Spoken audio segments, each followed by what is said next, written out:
guys, I'm Tim. I'm Bob. I'm Mike. And I'm Dan. And this is Board Game Rundown. I'm in my basement. The guys are at the studio. Weird. I'm getting ready for a Disney trip, and I'm trying to hermit myself as much as possible to avoid getting ill, which is ironic because I got a cold last week. Sounds like it. What are you going to do? Yeah. So truth be told, Good we job. just kept Tim away from us so that we don't get sick.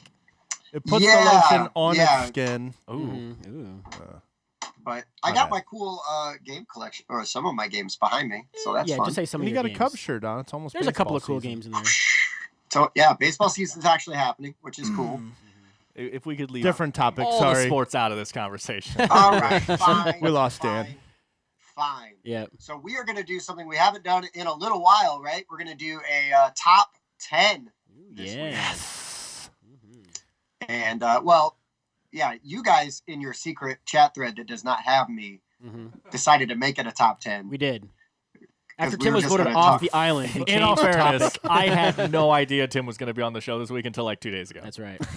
So, But before we get into our top 10, make sure you like and subscribe, ring the bell, share it with your friends, do all the YouTube things you're supposed to do so that everybody can find out about us, because this is a great show. It is. I do my Wait. best. Yeah. Well, Are you talking about this one, Bob? yeah, this one.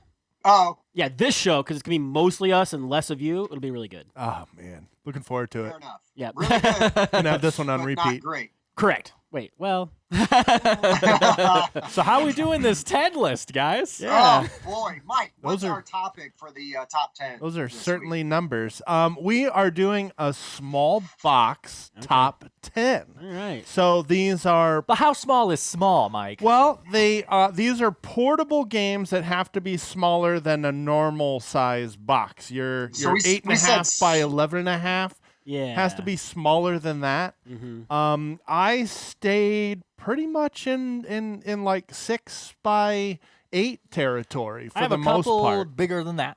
I have a couple in like 8 by 8, and Right. that's as big as I Most of mine went. are pretty darn I'm not going to small. lie. I have a couple games that are getting close to pushing it, but I looked up the dimensions, and they are either just smaller than Splendor, or they are like half an inch bigger in one direction, but like an inch smaller in the other direction. So like, so if you do the math, yeah. it's, like Geometry.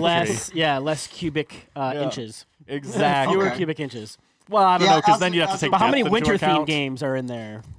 I don't think Is there any. snow on the top? Oh, That's right. wow. So I've I'm got really one- looking I've got forward to at least this. one that's got snow. Okay. So when Tim asked me to sit in, I'm a big small box fan. I like teaching people games, especially like over the holidays, getting family into lighter games. So these dominate my plays. So some of my most played games are on this list. So I'm looking forward to what you guys came up with and how it compares to my list. Cool. All right.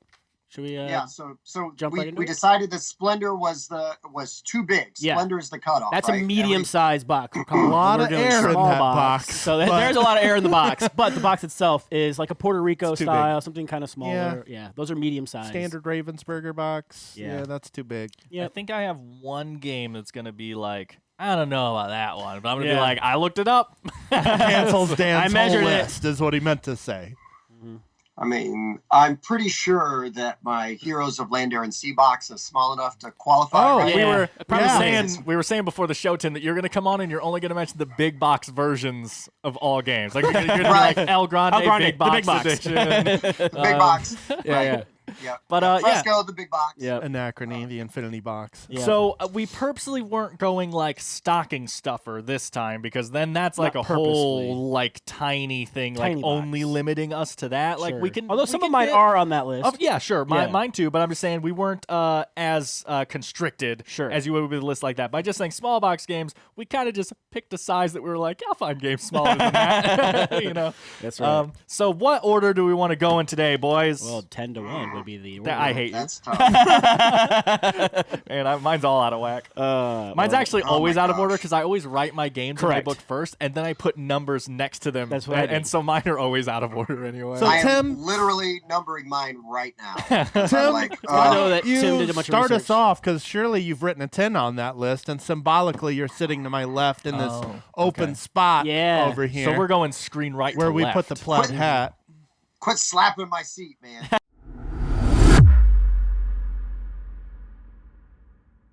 I think my number 10 has to be Bang. Oh. Take your pick. Bang Okay. the dice Oh, game, take your Bang pick. the Okay. card game. Either way, take your Right. pick. Oh my God, I just thought of another one I need to write down real quick. It's gonna be better But than yeah. Bang. Yeah. It's better than Bang. I hope Better so. than Bang. You don't like Bang? I like Bang. I haven't played the card No, game but if it's your version. number I've played 10. the dice version. Oh, and you don't love it? It was Okay, that's fine. I've talked very highly of the dice version on the Yeah. show. Yeah, and if you should try out because one of my honorable mentions, I'll throw it in right now since it's similar. Call to the Deep, not out yet, but it's similar to Bang, but it's Okay. got the cultist theme to it and Yeah, a little bit more to Cthulhu. it. Yeah, In a larger it'll be here in box. about a month or so. We'll let you check it out. Oh yeah, it's not that big of a box though. Yeah, but it's a small box. It would have counted. Is it a small box? Yeah, Yes, it's a very it's small smaller than a box. Splendor box. We're talking about the bullet. For, Well, it the fits. the prototype box we got was not small. It was smaller than Splendor, wasn't it? I don't No. remember, but it was. No. Anyway, Yeah, we'll see. yeah, No, it was- it's an honorable mention. It's an honorable mention anyway. It's not on the list, so It we're was moving like forward. this size, except like more rectangular, No, almost you're- like yeah. You're thinking the other one with the rolling right with the brain and stuff. Yeah, Cult of the Deep was in a narrower box. Unlocking Insanity is way Yes. smaller. That's the one That's- that's the one that was shaped that way. No, it was. You guys are both crazy. Hey, reach- Mike, that makes it your turn. It does make it Mike's turn. Is that all we about- got? Okay. Talk all right. about unlocking insanity. All right. Tim's he's out. We've he's lost over him already. anyway. He's out. He's No longer in out. quarantine. He's walking over here. Yeah, exactly. Okay, so before I do my number 10, I've got a couple honorable oh, mentions. you're doing them now. Okay. Yeah, I'm You don't going wanna do to them at the because end? I really thought that these would make my list, and they did not. So I'll just go ahead and go into them. Blueprints. Blueprints Haven't is played it. a dice drafting game where you're kind of stacking dice onto a blueprint and then scoring them based on like the color of the dice. They all have a different way of scoring. I actually played it with Caleb and Jesse the other day, and it's a good game. I think it's out of print. It's Z-Man, so of course it's out of print. Yeah. right. QE did not make my top 10, Tim. Wow. It's okay. It's okay. Patchwork, which laid the ground for a lot of polyomino Laid the games. patchwork. And Tiny Epic Galaxies is my favorite Tiny Epic game, but I hear no, most people say that. I do. that is the So- best one in my opinion. But these So, did Mike, not. you're make the saying list. now that because Tiny Epic Galaxies is your favorite one, did not. and None it of them didn't make my your top list, 10. that means that there are no Tiny Epic games on your list. That's correct. Actually all 9 Tiny Epic games. I've played On your list. 5 of them. Tiny Epic Quest is my second favorite, and they're decent games, but I think I have better ones here. Okay. So starting with my number 10, I had to have a social deduction game on my list. That's a good move. This was the first one that I ever played. It is currently number 478 on Board Game Geek, designed by Ted Alspach. This is One Night Ultimate Werewolf. I know what people say about this game, and that's there's no information. There's nothing to bluff about. It's he said, she said. And you know what? I don't care. I love that. I have had some of my most favorite experiences playing this game. I've played it hundreds of times. I have played games with my friends where me and his 12-year-old son conspired against him and bluffed him out of his shoes. Those are just fulfilling experiences. I have a blast with this game. So number 10, One Night Ultimate Werewolf. I'll jump in really quick and say Tim might want to keep his mouth shut, but he'd have some negative things to say about this game if he wanted to speak up. I tend to agree that technically I haven't played One Night Ultimate Werewolf, but I've watched it played, and I actually designed cards and got them printed. A game that I called One Night in Gotham because I saw someone on YouTube do something similar. I was like, that's a cool theme, so I redid One Night Ultimate Werewolf with Batman themed, where all the villager Okay. people and stuff were bad guys, and then the bad guys you're trying to find are Batman, Gotcha. Robin, them, and my family has a blast when we play that game. It's we really do. fun. Trying to find ways to thematically work people's abilities into the character stuff is just fun, and yeah, I agree that like. There's not as much information. I don't think there's none, but there isn't as much information for sure. But it's a chaotic social read game for sure. It is. Yeah. I can't argue that, and I find it fun as well. It's a blast. I prefer to play with the base game and Daybreak. There's some interesting things in the Alien expansion. The Vampires expansion I don't enjoy quite as much. Well, they're not. So I guess they're standalone They're expansions. standalone. Alien is the best one. Okay. Vampires okay, and the other one is like superheroes and superheroes, yeah. supervillains, and it's really just kind of rethemed base game.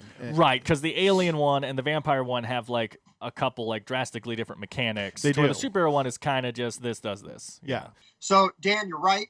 I don't have many nice things to say about One Night Ultimate Werewolf, but I'm not gonna poo-poo on Mike's good time over there. Though. No, you can do that. But I must say, I really want to play your One Night in Gotham because the cards look great. I remember keep when you brought it meaning in. I keep meaning to bring it to a get together because I mean it plays in 10 minutes. You know the Yeah. whole point of the one night games is everyone close your eyes. Okay, point. Game's over. So I mean, Yeah. I really should bring it sometime. Yeah. No, but okay.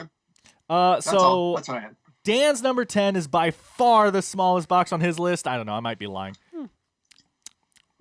Did you mention? Well, I guess mine. not by far technically because those are different, but it is probably the smallest box on my list. Might be a surprise that it's on your guys' list, but I love Conclusio. That was one of my honorable that's what mentions. I should have Yeah, written down. Conclusio is a Conclusio's deduction great. game actually designed by a friend of ours, Robert Kerr, published by Puzzling Pixel Games, and it's 2 to 4 players, and it's simply a game where everyone has a hand of cards. One card is facing away from them, and everyone is giving each other hints on what the card is in their hand, and the first person to guess their card wins. And by doing that, all the cards have a color, a shape, and a number, and there's only one of every combination in the game. So if you see someone play the solid triangle red card, you know for a fact your card cannot be red and have a solid triangle on it. And so you are eliminating all these possibilities by people giving hints, because when a hint is given, the card is placed face up on the table. So you are slowly eliminating all these options and just putting all these pieces together, and then on your turn you can just say, I think I have the X green 5, and if you're right, you win the game. It's a super simple deduction game that I genuinely found genius the first time I played it for how simple it is. Extremely cheap, extremely easy to get. I used to really like Hanabi a lot. I know that one's up and down for people. And this one had that similar idea of Hanabi, but it just turned it on its head, and I thought it blew Hanabi out of the water for me. I loved the way this game did it. Much rather play that than Hanabi. Yeah. But Conclusio by Puzzling Pixel Games is a fantastic deduction game. I'd check it out if I were you. That is a really good pick. Yep. That is a really good pick. No argument here. As I said, it was one of my honorable mentions, so I'm glad it made the list. So my number 10 is Half Truth. Half Truth, designed by Richard Garfield, who did Magic the Gathering, and Ken Jennings, published by Nighthawk Interactive, and artwork by my guy Ian O'Toole. So, so it's a like a trivia game where you're asked a question, and there's like 6 answers out there, 6 or 8, and half of them are right, half of them are wrong, and you're just kind of betting on which ones you think are right and whatnot, and trying to earn the most points by guessing correctly. Yeah, because it I has think this box is bigger than It is not. Splendor. It is not. It's pretty small. It would have been It's an the same honorable size. mention It's the for same me. size as a Munchkin box, and we agreed that Munchkin box is smaller than a. It's thicker than a Munchkin box, though. Not really, no. Like depth wise, Nah. I'm not. Yeah. I'm not No. counting depth. If you did the math right, height times width times length, it's got fewer cubic inches inside. You just got the than Pythagorean Splendor. theorem involved. Wow. Good Lord. Go A back. squared plus B squared equals C squared equals.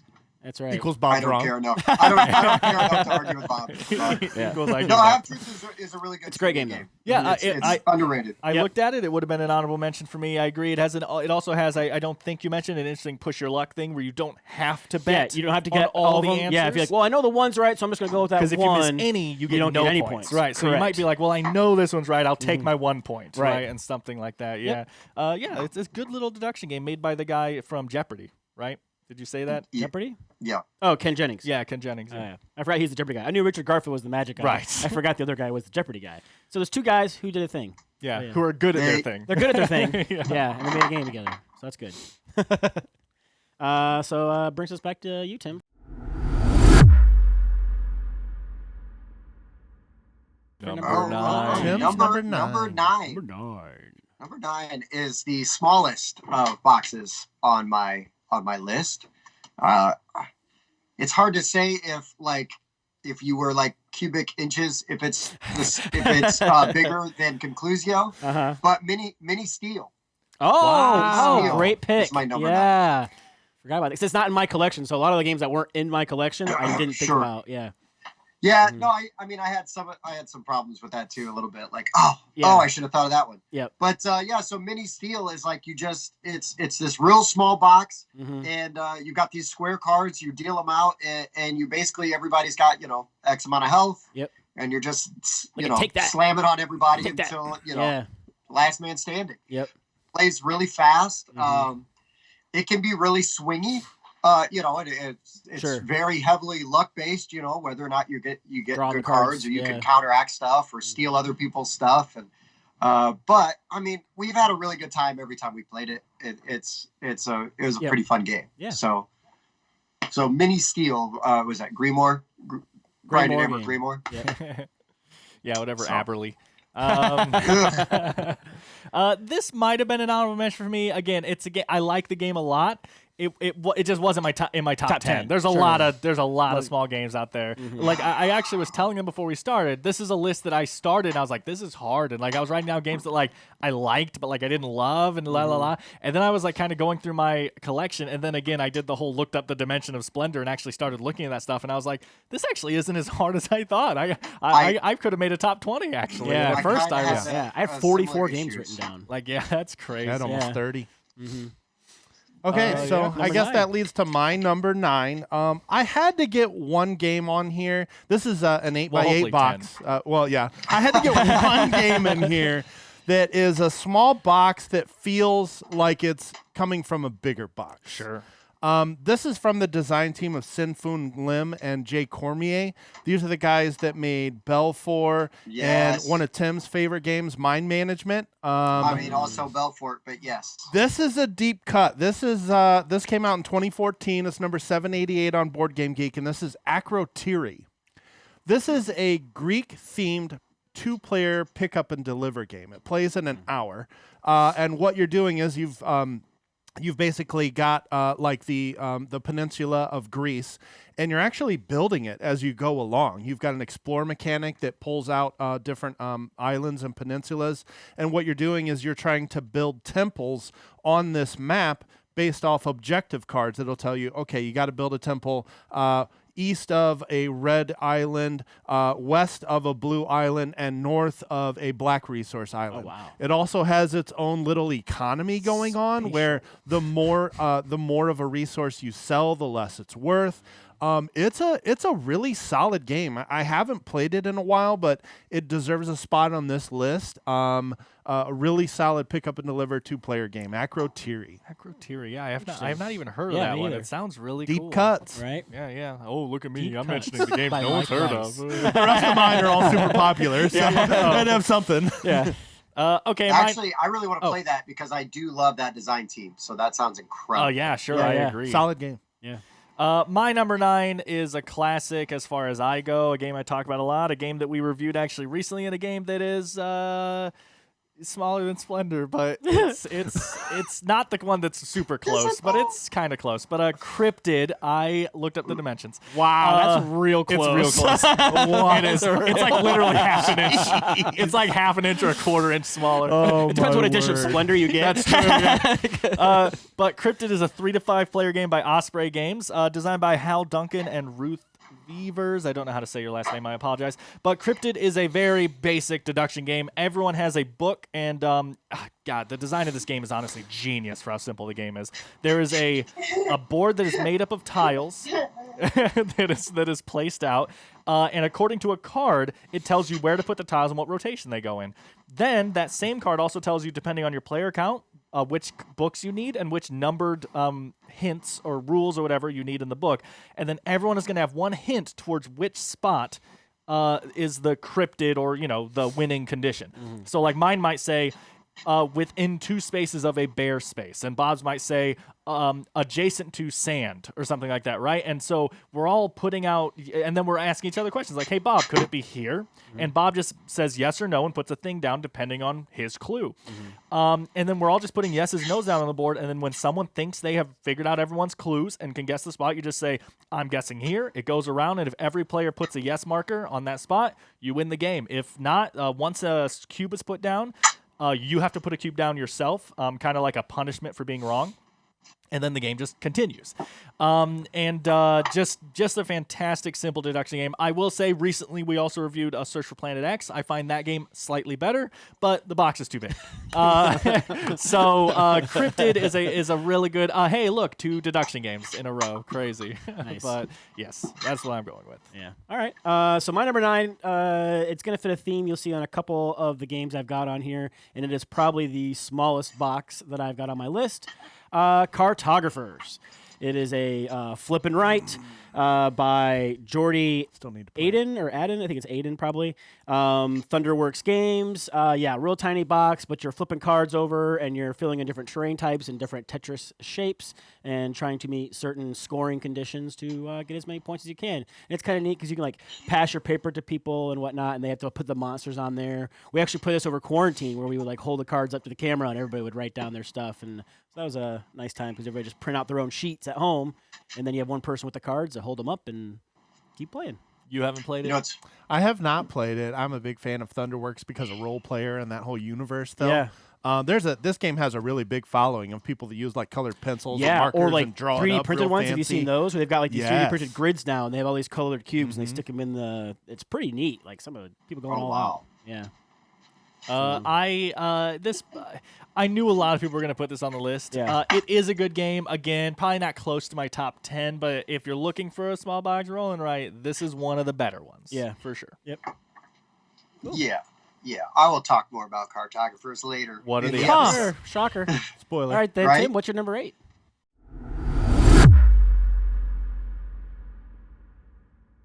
My number 8, though, I love, and I grew up in the Midwest, right? Live in the Midwest. I love trick-taking games. And this was, I know. you know which one? I think it is. I think I do. What do you think it is? It's probably Skulking. Nope. Nope. Diamonds. Diamonds. Yeah. It is one of the two. Oh, yeah. Diamonds by Yeah. Stronghold Games. Yep. Diamonds, man. It's trick-taking. The suits do different things. You've got diamonds in the middle of the table. You can you're either bringing them in front of your screen or behind your screen, and you lock them in your vault. Mm-hmm. The diamonds are going to be your points at the end of the game.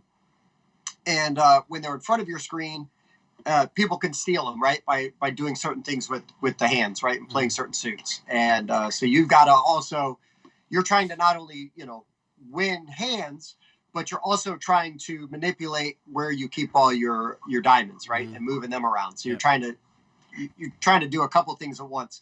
So it's a little bit more than just like your regular euchre or spades, which I love right. both of those games, but this is just like got a little bit extra to it. Yep.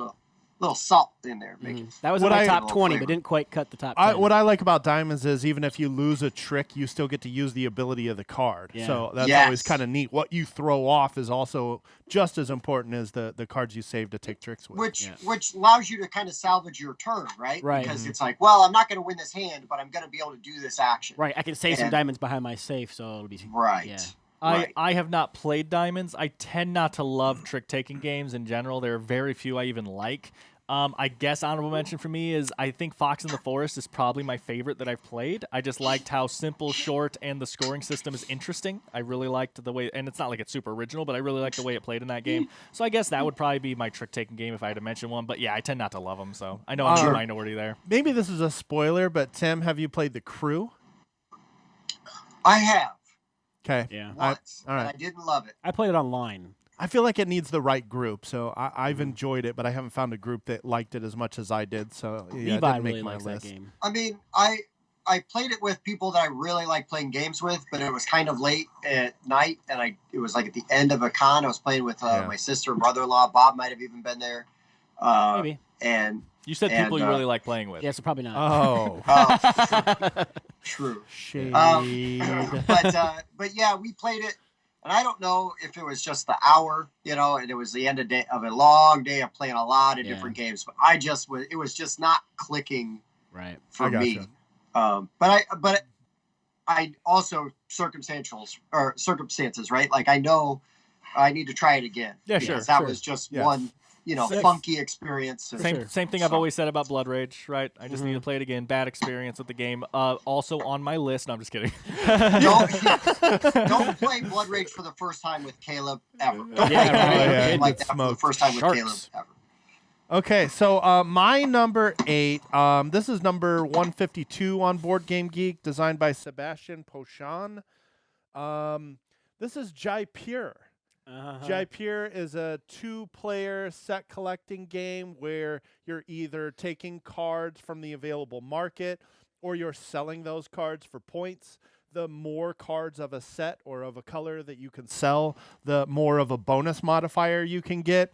And it's a tight game because you start with 5 cards and the hand limit's only 7. So like if you have 7 cards, you have to sell some. So there's a nice little ebb and flow of trying to collect the right cards you need and selling them when you can get the most points as you can. Jaipur, very awesome 2-player it's game. one of the highest ranked 2-player games, isn't it? 2-player only games. It is. I'm a big fan of Jaipur. Played it a ton. Me and my girlfriend still play it all the time. That's the whole reason I played it was because everyone in the world, like the 2 games that get mentioned when people talk about 2-player little games are Jaipur and the one with the blue masked face on the cover, Targi. I think Targi. People always talk about those 2 games. But Never Jaipur, played either. Enjoy it. Haven't played it enough to put it on here. Jaipur, I played though just on a whim. I think Village Well was one of the games you could just pull and play, right? And I was not expecting much, and fantastic game. I was worried about being overhyped, and I played it. And I was like, I totally see. I don't own it. It's not like I liked it that much, I guess, but I played it and I was like, it lived up to the hype. That was a really good little game. I also like games where you can kind of like keep track of your score and, next time maybe I can try to beat my score from last time, and it has that. So, good replayability on that for me. Number 8. Slightly smaller than Splendor. So number 8, so this is why I don't count depth. Because we don't want to know why you don't count because so length and width wise, smaller than Splendor. According to the dimensions, depth wise, like if you took the cubic inches, like what you're saying, I'm not so sure about that because I went ahead. Listen, I looked at dimensions. I was like, I'm writing this down. I don't even care. So Sentinels of the Multiverse. I promise you, I looked it up. My box? It's like this I big. have the normal base game box. So it's pretty small if you look at it. It is a pretty small box. Yeah. It's like this deep. But so Sentinels Multiverse is an asymmetric cooperative game where we each choose a hero. They have an asymmetric deck, so it's like I'm Superman, right? Legacy. Yeah. And I'm the Flash. Tachyon. And all your decks feel completely different, and you're going up against the big bad and fighting his minions, and you have to get the big bad's health to 0 basically to win, right? The game is super like fiddly, or it's just there's so many little pieces and things to keep track of. Okay, I'm buffing you, so there's a counter there, and Bob's buffing me, which buffs you, and like what's cool though is it does come with little like comic book looking bonus things that you give to somebody, so it's like +1 attack. I have a picture on my phone somewhere. I doubt I'll be able to find it for this video. Sorry, but I took a picture once because my character had like 12 of those things above him because of all the bonuses that we had been stacking with cards, and I was just like, this game is ridiculous. But yeah, so like Tachyon is one of my favorite to play because the whole point is she has ways to go through her deck really fast, draw cards on her turn, play multiple cards on her turn. So you are the fastest character. You are going through your deck over and over and over again, while some other characters might go through their deck once. Yeah. And that's just, it's so thematic, you know? Again, this kind of is what led us into Marvel Champions and like being like, wow, this is a really cool another step in that direction. But yeah, Sentinels of the Multiverse is a fantastic game. Not super cheap, and unfortunately, I don't have any expansions at all because they are also pretty expensive. That's not. I have Deadpool, the Deadpool guy. I can't remember what his name is now. Guys, I think I have him because I found him for like $5 somewhere, and I was like, yeah, sure, I'll get Deadpool. And yeah, his cards are funny, of course, lots of fourth wall breaking cards and stuff. But yeah, just overall, asymmetric cooperative game. If you can't afford Marvel Champions, this is a little cheaper and a much smaller box than Marvel Champions. It has a decent companion app to go with it too. If you don't want to keep track of all those status effects. That's true, and not even companion app. You can also just play the game without the board game in the app. It's got a good app to play for sure. Great game. Yeah, I've got the Infinity box, which puts it that as the same size as the Gloomhaven. Right, slightly larger, which I should point out. That's why when I say Sentinels, they're both like their initial reaction is like what? But it's because my box is like it's seriously it's pretty. It's not very big. Yeah. Okay. Yeah, so for my number 8, there's technically 2 of these games. I kind of lump them together in there, but I'll mention my favorite one of the 2. Welcome to New Vegas, New Las Vegas. It's the another flip and right kind of a game. The box is very thin and small and square. It's designed by Benoit Turpin. I'm hoping that's how it's pronounced. Benoit. By Blue It's Cocker definitely not Games. Benoit. Benoit. Yeah. OIT. Yeah. It's probably Benoit. That's what I thought. It's Okay. definitely Benoit. Yeah, that's why I said that way first time. Yeah, by Blue Cocker Games, and it's a great game. It's you've got a piece of paper, and you're filling in like hotel numbers. You're drawing in like limousine tour rides. You're building golf courses. And you're trying to make sure like the numbers go like in a certain direction. And yeah, it's one of my favorite kind of flipping rights because it's got a lot of depth to it, and I really enjoyed the depth of that. So. I played the original, and it is a solid game. Yeah, if you like the original, then you would probably really enjoy the Las Vegas version. I'll have to 'Cause try it it. adds some more stuff to it. Yeah, welcome to. Yeah. Yeah, I literally said brain fart and forgot what we were talking about. But yes, I agree. I don't like Welcome to very much. Las Vegas was much better because it's deeper. There's I so I many found- versions of it. I now, found too. Welcome to. Yeah, but most of them are just kind of like reskins. themes. Yeah, it's like, oh, Christmas theme. Like Las Halloween Vegas theme is a changes the new game. mechanics, and Welcome to I found a bit bland, and this game added mechanics. I was like, okay, there's a game here. I still don't like love it, but this is better. Yeah. Respect that one. I don't love Welcome to, but I acknowledge everybody else's love for it, and it's well made. It's really well made. What are we hearing from Tim? Can you not hear me? No, he's saying that we can hear everything that's going on right now, just so you know. Oh, we don't know what that sound is, but Clarky, shh, you're being too loud, bud. I got an action hero. we might just have to like mute you and you. unmute you periodically Yeah. throughout the video. Yeah, definitely. All right. So yeah, Welcome to would be my number 8. Which is gonna So take, number 7. 7. Number 7. Number 7 is one that I would not have seen or heard of if it weren't for us doing the show. You're welcome. You're welcome. Yeah. 7 Bridges. Oh, is sure. a Nice. roll and write and draw, you know, as you are trying to cross the 7 is bridges writing. of I forget what the town is. Yeah.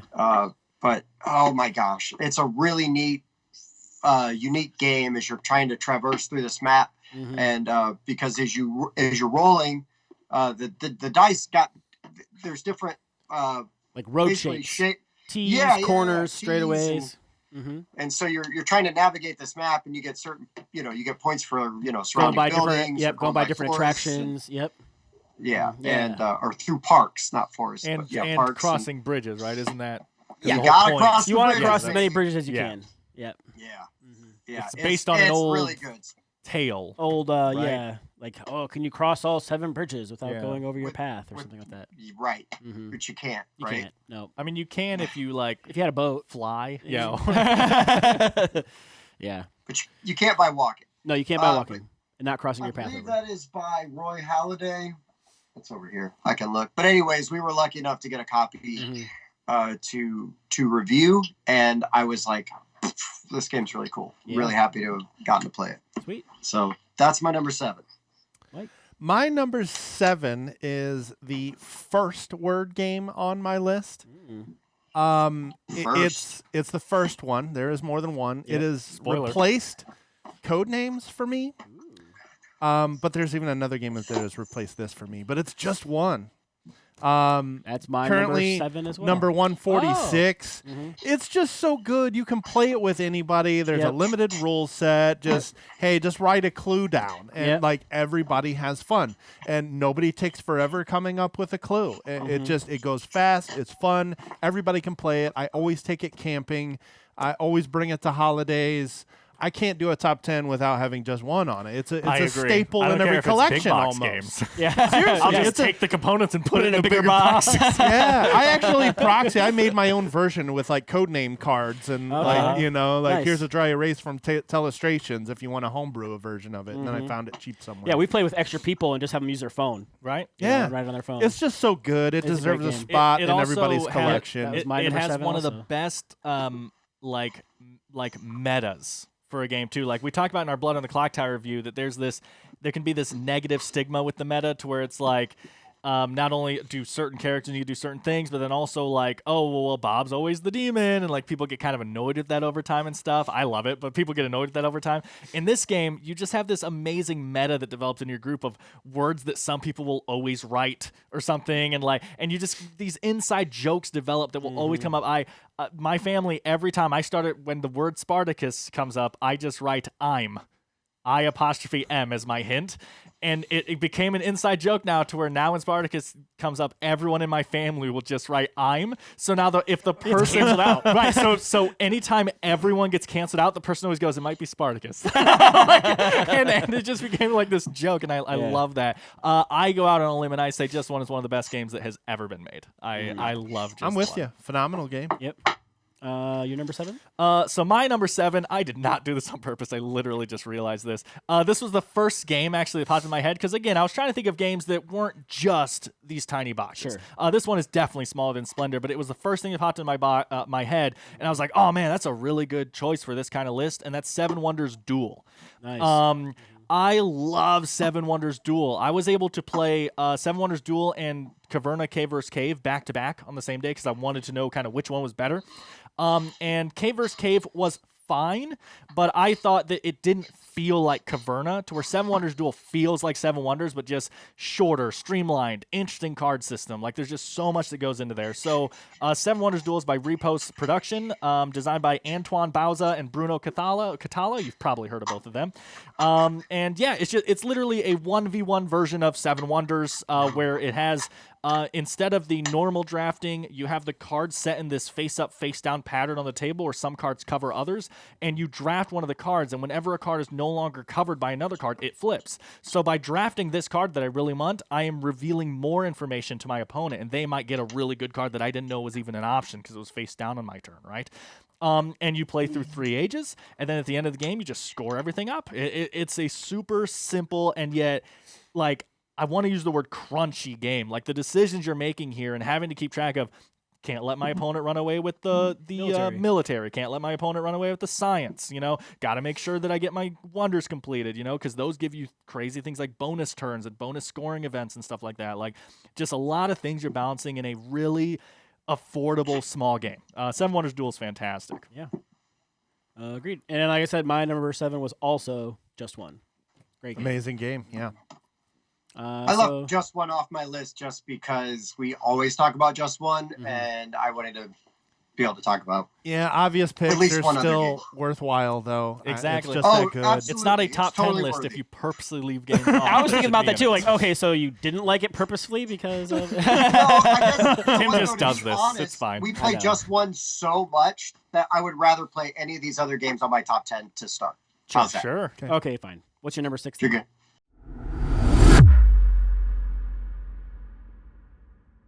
Number six 2 was that. one I almost. Number 6 was one I almost forgot, and then went back and added, Oh, Okay. and had to move. I had to shuffle some things around. Every day But- he's shuffling. That's it. But this is. I only know about this game because of Dan, yay. and there's a lot of negative things in my life because of Dan. But this was a positive. Like Dan, for instance. Enjoyed every game he played of it except with Dan.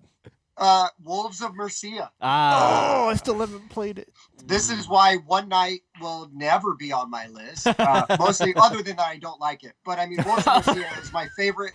I bought my it. favorite, like That's a good reason. I most haven't played it. most approachable, easy version of Werewolf to play. Yet. Like short of Miller's Hollow, right, which is so basic. But I love it. But it's very simple. Yep. Definitely the But best. Wolves of version Mercia's got a little extra, a little extra to it, and it is just really good. Agreed. Best werewolf type game that there is, I think. Yeah, it's You're one of my not counting favorites. blood on the clock tower. Not a werewolf game. Well, yeah. Yeah, what do you mean? There's well, no we're meat on the there's- bone. Is there a werewolf in it? one of the roles the good guy can be is called the lycanthrope. See you later. I was going to do a shelf of shame honorable mentions, and Wolves of Mercia is one of them. I own it, haven't played it, heard great things, and obviously I love social deduction, very open about that. So my number 6 came out in 1999. Oh. Ooh. So it's garbage. This with is the a deep cuts. 23-year-old game by Knizia. It's still Leonard number Knizia. 328. Is it Bonanza or whatever? No. Okay. This is Lost Cities, the card game. Oh. I okay. got this game for the first time at the beginning of 2020. I actually won it in like a home gaming convention, and during shutdown, I played that game almost 50 times in 2020. Wow. I am not a person that plays a game over and over and over and over, but me and my girlfriend, both being off work, we'd play that game 4 times in a night, and I just couldn't get enough of it. It is maybe the best 2-player game of all time.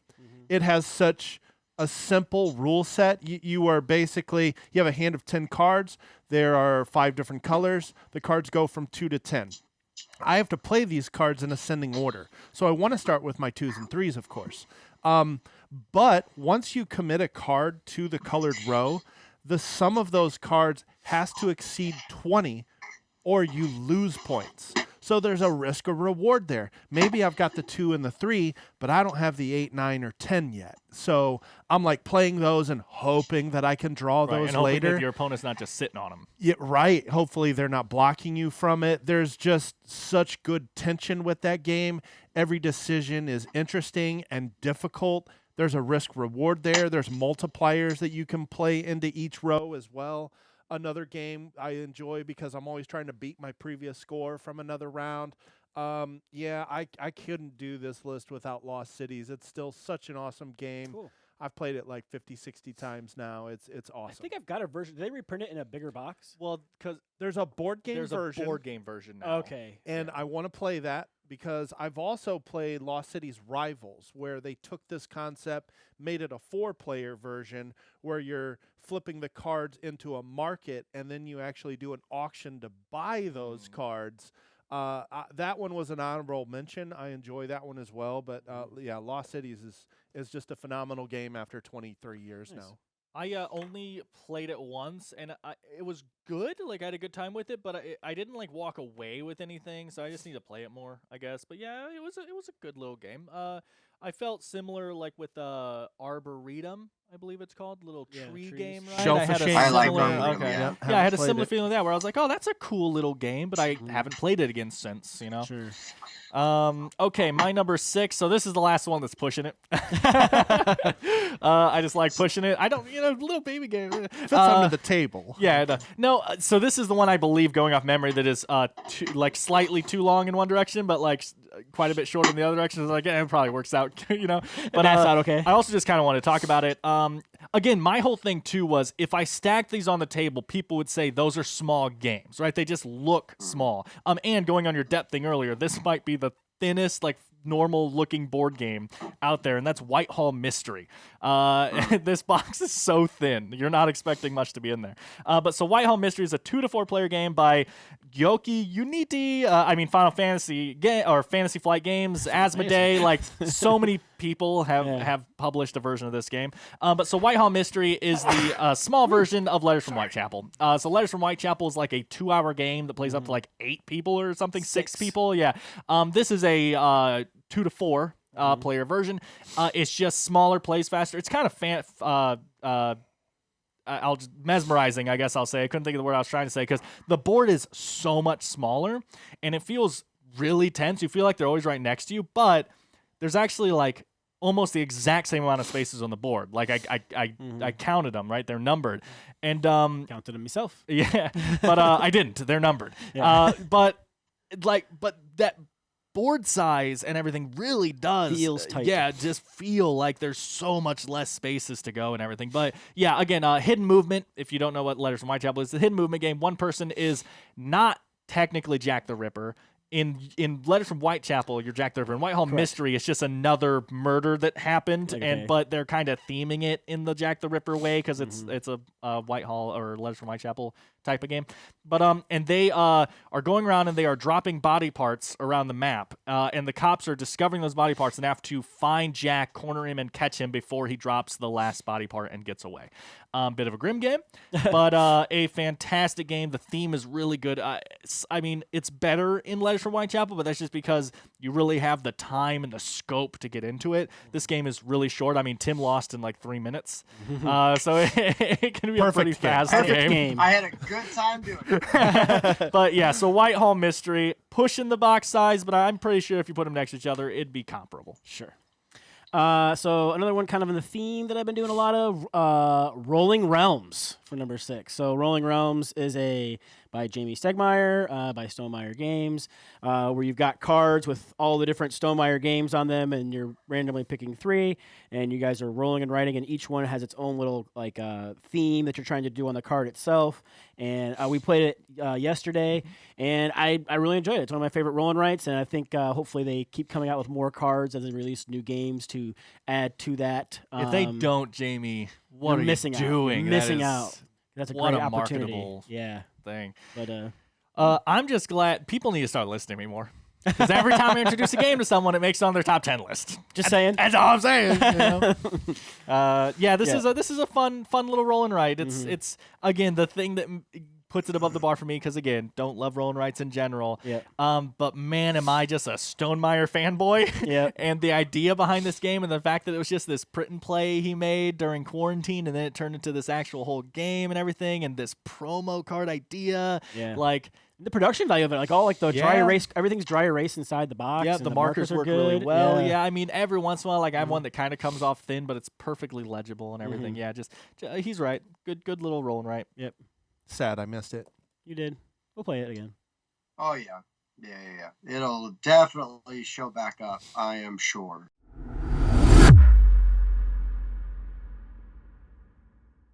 Number 5? Yeah, We're at Tim. 5 now? Number Ooh, boy. 5. Halfway Top half. done. Halfway there. So the top 5 were really hard for me because depending on the day, they could scoot around a little bit. Sure. But for right now, as of today, my number 5 is Dead Man's Draw. Wow, really? That's a good one. That's I- an honorable mention for I me. freaking love Dead Man's Draw. Fun It's game. the app is really good. You can just play by yourself, on the app. But getting to play, like with other people and the whole, you're grabbing stuff out of their rows. There's the pressure luck as you're trying not to, duplicate a suit or a number. You know what I mean? It's just like you're trying to get all that. You're trying to build up all your points as best you can by the time the deck runs out. And you can go from 40 points to almost no points in just a couple of turns. I mean, it's really crazy. I love Dead Man's Draw. It's really good. Yeah, this is an honorable mention for me. I was not expecting on your list. This is one of the first games I got when I started my actual hobby collection, right? Like Dead of Winter, Betrayal at House on the Hill, and Dead Man's Draw, I think were the first 3 games I got. And right on. I used to play Dead Man's Draw every night. I loved how simple and fun that game is, and how many options there are. Like there's so many optional rules, and here, let's introduce this card that literally changes how all the scoring works in the entire game and everything. Like there's so much in that ridiculously small box. You're right. And there's even asymmetric, powers you can give everybody. You know what I mean? Where it's one of anchors those work, differently, or the mermaids work differently, depending on what powers you get. And it's one of those games that has where every power that you don't have feels like it's the most broken power in the game. Like you're like, Right. Bob just did what? That's unfair. And then I take my turn and I do something that is clearly broken. I Right. love that. And then you cannon him, but you get to take the cards that you blast out of his lineup instead of discard them. It's like, it's so good. Yeah, that's a great, fun little, insanely cheap game. I agree. All right, so my number 5, I've got to preface this by saying I asked Bob yesterday if the Secret Hitler box was too big to be on this list. And we agreed that it was too big to be on this list. I would say so too. Yeah, it's really it's- long. Okay, Not that long. so It's like Secret Hitler did kill this game for me. Oh. But I've had still so many great experiences with this social deduction game, and that is the Resistance Avalon.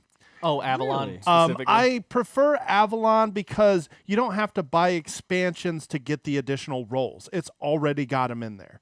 The Resistance, I like that spy theme better, but you got to buy expansions to get the module where you can guess who the evil player is and get an instant All the win that Merlin way. stuff and But everything. there's just something so fulfilling about those social deduction games where everybody closes your eyes, all the evil players wake up, see who each other are, and you kind of giggle inside, and then you go back to sleep and wake back up, and all right, I'm going to bluff my way through this. I have had so much fun playing the Resistance that it deserves a spot on my list. It is my favorite small box social deduction game, no question. Yeah. Avalon is probably my favorite version of those. Yeah, I like the spy theme better, but Avalon has all the stuff in the box that I want with players that have played more than a few times. I also think that while the spy theme is better, I agree. I find the artwork on the Avalon better. Like, I find the artwork on the spy one a little bland. I don't know why.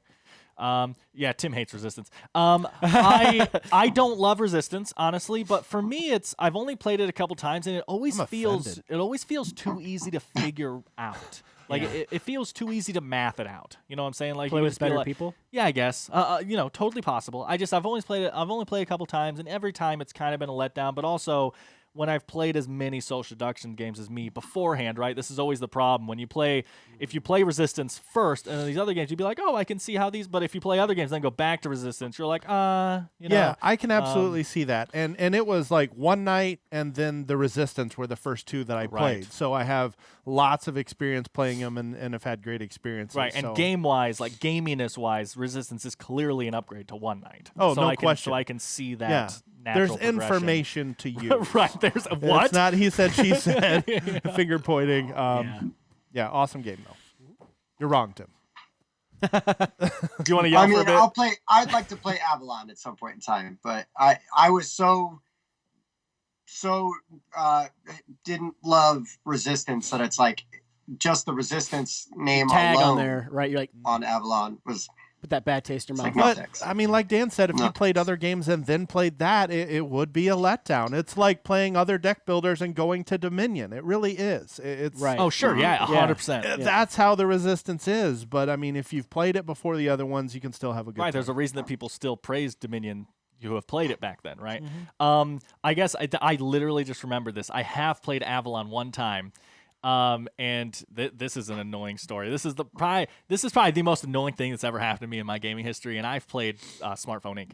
But with me, but I was playing Resistance Avalon once, and I was the bad guy, and Levi, who was not the bad guy, opened his eyes on my turn and saw that I was the bad guy. Because he accidentally opened his eyes. He thought he said something else, whatever, and then proceeded to use that information to bluff his way to getting me killed and stuff. Like, he just straight up cheated. He didn't just come out and say, oh, I opened up my eyes at the wrong time, we need to re-rack, or, oh, well, I know something, but I'm going to have to make my team make sure to figure out. He was just like, it's Dan. I'm pretty sure it's Dan. Like, we should, like, really think about, I have hidden information that says it's probably Dan. And I'm literally looking at him like, you douche. Like, that's just straight up cheating. That's funny.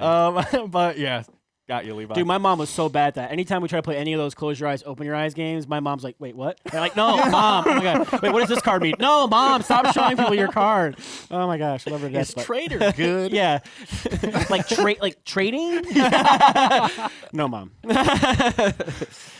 Classic. So my 5 is a bit of cheating, but it's only because no, I know. Smaller than Splendor. No, it's way smaller, but I couldn't pick one is the problem here. And so I'm just saying I have 3 examples here, but any like of those small affordable escape rooms, I just think they're all worth it. Yeah. Like so Unlock. Yeah, so I have Unlock is kind of big, it's the bigger ones, but it's still smaller probably. But like so I wrote down any of the Grand Gamers Guild ones. Yep, that was on my honorable mentions. The Hollywood Hijinks and all those Independence Caper. They are all fantastic. Independence Incident. Crinkle Caper. They're all fantastic. Like, I had a great time with those. I've had a great time with most of the exits. I will say there was like 1 or 2 I played that I felt a little underwhelmed with, but for the most part, I think they do a good job. Yep. And the fact that they force you to cut things and everything is like, oh, am I solving this puzzle right? Yeah. You know?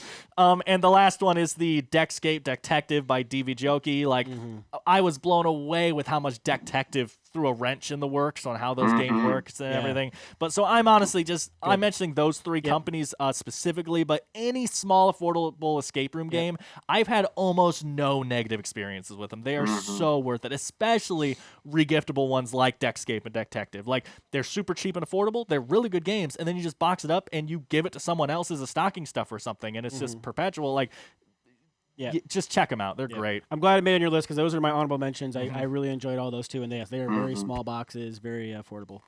Yeah. You can get a ton of the unlocks for like $12. I mean, Yeah, and once you do that, you're getting into the Splendor size box, right? Where like I have the Star Wars one, where it's got 3 different Star Wars ones Right. together. That's a bigger size box, but you can get them all individually too. Correct. Yep. So, all right. So for my number 5, there's a couple versions of this game, but it's my favorite word game. Well, I guess there's one more higher than that, but it's getting close. Straight up lying. Code names, right? I love code names. I love the whole you got so these 5 words, I gotta try to link them together, but I gotta be careful because I don't want them to link to that word that I know is the bad one. And That's a bad such a great game. Like I said, there's the undercover version I've played, and that's a blast if you have the right group of people. But there's a bunch of them. There's a Marvel one, I think there is. There's Disney. a Disney one. Pictures. Pictures. Have you played the I haven't Pictures? played Pictures yet. I want to try that. Yeah, I want to try that as well. It looks so There's a much Harry harder. Potter one, but that one plays differently than the normal Really? one. So yeah, it's more of a 2-player game. There's a duet as well. And so there is an maybe it's a actual duet, which is retheme. an actual. Yeah, it might be just rethemed to the duet. I'm not exactly sure, but I love Codenames. Codenames is a great name. Oh, yeah. It's by Czech Games, and I'm never gonna try to pronounce. And I the think that's Bruno designer. Catala as well, isn't it? Vlada Shavadl. Oh, that's That's who what it it is. is. Yep. Mr. Dungeon Lords and I Dungeon always Pets get- himself. Always made get those two confused. an man. awesome word game, and it's really the word game that got everybody into word games almost. Yeah, awesome game. Yeah. I don't love Codenames, but I would play it. I don't Yeah. dislike Codenames. I just there's so many other games I'd rather play, but I have a good time for the most part when I Yeah. play it. Love code names. Would rather play just one. That's why it's on my list. Oh, sure. instead. So Tim, down to Number 4.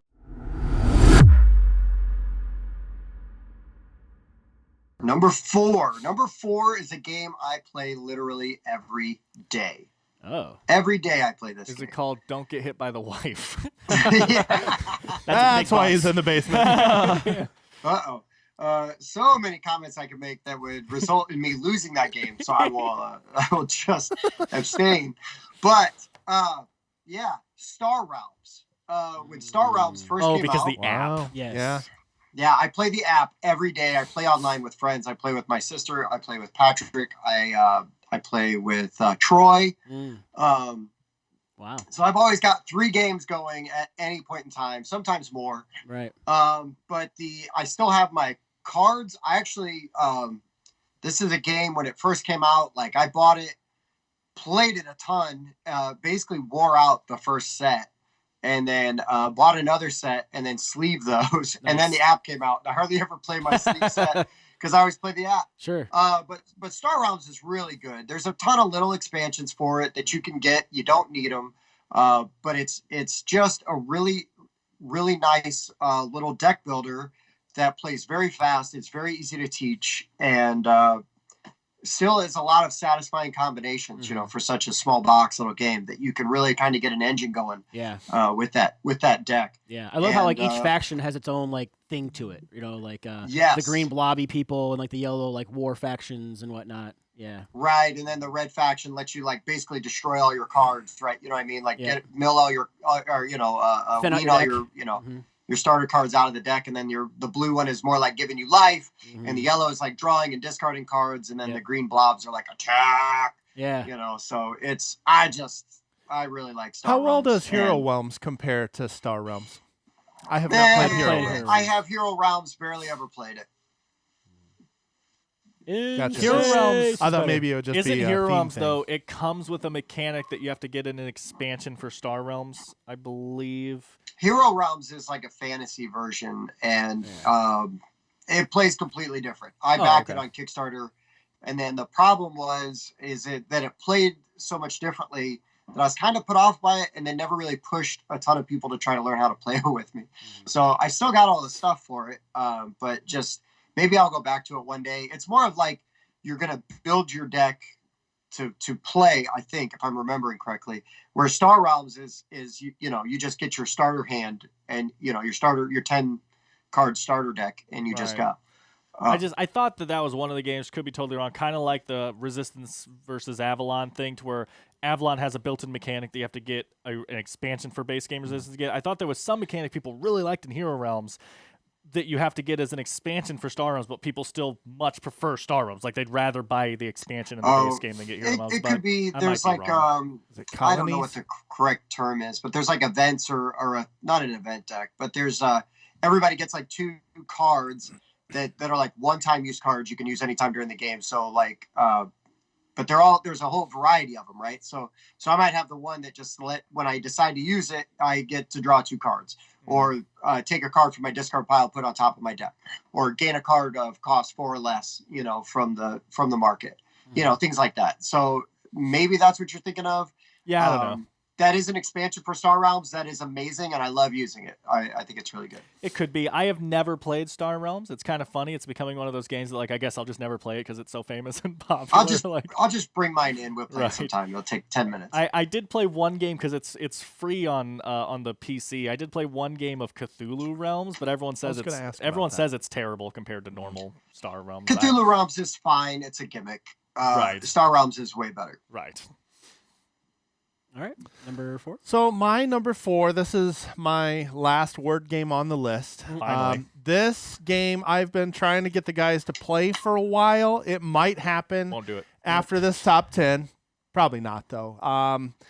It's Decrypto. Oh, Yeah, you're pushing I hard. want to play last that, but now that you're pushing Decrypto for it. is a great clue-giving word game. So now if I've got 4 to 10 people and I want to play one of these clue-giving word games, I want to play Decrypto. So each team has their own kind of board, and they've got 4 clue words with a number under it. 1, 2, 3, 4. You draw a 3-digit code. So say it's 314.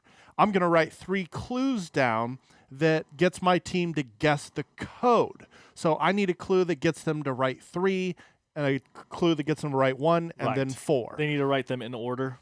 Yeah, so they Yeah. have to write them in order and then try to guess the code, okay? You're supposed to get it right, so you don't get any points for that. If you get it wrong, you lose a point. If you get it wrong twice, you lose the game. But the other way that you win the game is the other team writes down your clues in their numbers. So your first clue goes in the 3 spot, and then the other one goes in the 1, the other one goes in the 4. The other team is going to be trying to guess your code every round after that. So you're kind of doing word association here. So you can see what previous clues the other team has given, and if you guess the other team's code, that's the way that you can win the game. It's just so fun. It's easy to come up with clues. There's not that freeze that tends to happen when you play code names. Like code names, it can be tough to group words together sometimes. Like you're just frozen on giving a clue. I've never had that problem with Decrypto. It's like you want to give a good clue for your team, but also vague enough that the other team can't guess it. And that at least puts you in a space where you can come up with something and it doesn't take forever because I'm trying to match 2 completely unassociated words. I love Decrypto. Very awesome party game. Highly recommend. It looks fantastic. I've watched some gameplays of it, but I haven't played it yet. It looks really cool. Yeah. My number 4, Mike is just straight up wrong. Bang the Dice game is an amazing game. I mean, this game is fantastic. For a long time, I was worried I was going to be the only one that had bang on it. you fool. You knew he had that. My top 4 are so easy to guess if you know me. I mean, it's ridiculous. Yeah, so Bang the Dice game plays 3 to 8 by DVJoki, designed by Michael Palm and Lucas Zach. And yeah, it's a Yahtzee-style hidden role game. Basically, there is a sheriff that is public. Everyone knows the sheriff. The sheriff, depending on player count, I'm just going to say the normal player count. The sheriff will have at least 1 deputy. There will be a renegade. And so the deputy needs to keep the sheriff alive. The renegade needs to be the last person alive. And then the outlaws need to kill the sheriff. So the renegade kind of is going to play like a deputy for the first part of the game because he needs to make sure the outlaws die before the sheriff does. Because if he kills the sheriff too fast, the outlaws win before he can win, right? So you get this interesting dynamic with the deputy and renegade kind of both playing the same role, and the sheriff doesn't exactly know who's on his team. And yeah, you're just playing Yahtzee. You're rolling the dice. You're assigning the dice, and then you're just shooting each other. Everyone has asymmetric player powers and health, and when you run out of health, you die. The expansion adds it to where when you die, you have this like new ghost ability. I've only played it once or twice. I can't remember. I've only played it a couple times. I don't remember. It's been a long time. We did review the expansion, so if you want to know more about it, we talk about it in depth in that video. I can't fully remember it right now. But I mean, I think this is a fantastic. This again goes into kind of the one night thing, to where it's like this is a hidden role kind of deduction game, but it's more more like pure chaos because you have no idea who's on your team. You're more like, I'll just shoot Mike 3 times. And Mike's like, but I'm on your team. And I'm like, are you? We don't know that. So like, I don't believe you. Right. And, it's just a chaotic, fun deduction game. I love Bang, and the expansion only made it better. Yeah. I had the Walking Dead version of that game, and I thought it was a little bit too chaotic. I wanted there to be more Coming from a bluffing, one-night guy. more information. Well, that's just he said, she said instead of dice driving what I can and can't do. I don't know. It was just okay for me. No, I mean, you're right. You're right that those are the mechanics. I just, for some reason, like them. Well, I gotta you use the remember bathroom. Mike talking about what was it? Not photosynthesis, genotype. Mm-hmm. Genotype. Mike doesn't like the dice dictating what his what he can do. So this is a mechanic that There are you're games on where I trend, love right? that You're on- though. Yeah, I My get it. next one, actually, number 3. Hold. Yeah. So my number 4 is another word game. It is the last word game on my Finally. list. I know. Phantom Inc. by figured that was coming. Mary Flanagan, Max Seidman, published by Resonum Games. I love this new game. So we've got 2 spirits, and they've each got a team of mediums. The spirits are choosing a word off a card to try to get their teammates to guess. The teammates are looking at a handful of cards and choosing 2 to slide to their spirit.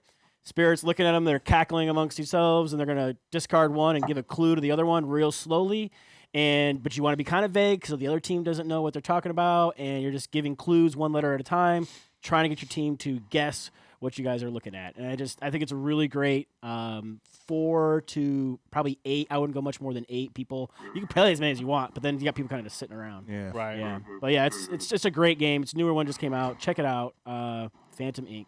I like what's unique about that game and was fun is how the clues are descriptive. I always like that about that. What does this thing taste like? What's Yeah. it? What's it? What's something- heavier than it? Or how Yeah. much does it weigh? Yeah. How much? Yeah. It weighs as much as an eagle. That's right. I have Great enjoyed that. clue. I've only played it twice. I've won both times, so it's Yeah. my number 1. But no, I need to play it more, and it'll probably jump up my list. Yeah. But compared to other word games, I've just Sure. played the others way more. I actually tend to agree. This is an amazing game. I've It's only good. had great experience with it, but I just don't think I've played it enough yet to put it in a On your top list. 10. Sure. But I mean, I get agree it. with everything Bob said. Fantastic game. This came out of nowhere for me. Yeah. We talked about it when it A was on little bit, Kickstarter, yep. and I was like, oh, that seems really fun. And then we played it, and it blew away my expectations. Yeah. Yeah. back when it was called Ghost Rider. Yeah, Oh, it that's used to be right. called Ghost Yeah. Rider. Yeah, they had to change the name on Yeah. it. So Yeah, that's too bad. That is. Uh, too yeah, bad. Phantom Inc.'s not bad though. Oh yeah, No, it's a it's cool, good. cool. It's good.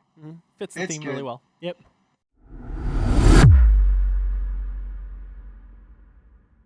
All right, Top number three. 3. Top 3. Number 3 has already been mentioned, and I don't care. I love this game. Cartographers. Nice. It is. It is my go-to roll and write, Flip and flip and write, Yep, whatever yep. you want to call it. Mhm. Like Bob mentioned, in the middle of quarantine, this was just sort of a game that we figured out we could play together.